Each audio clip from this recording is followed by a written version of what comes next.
তোমরা তো ট্রেনিং করা, আর এই নাও ক্যাপসুল খেয়ে নাও। এতে তোমাদের এত শক্তি আসবে যে তোমরা যা খুশি করতে পারবে, যা খুশি।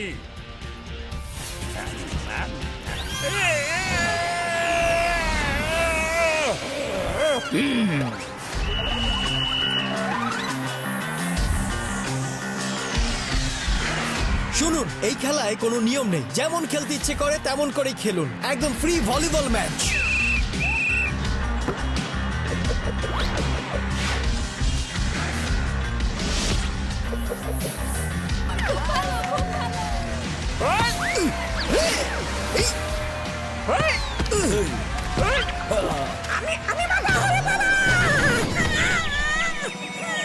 আরে বলটাকে তো মারতে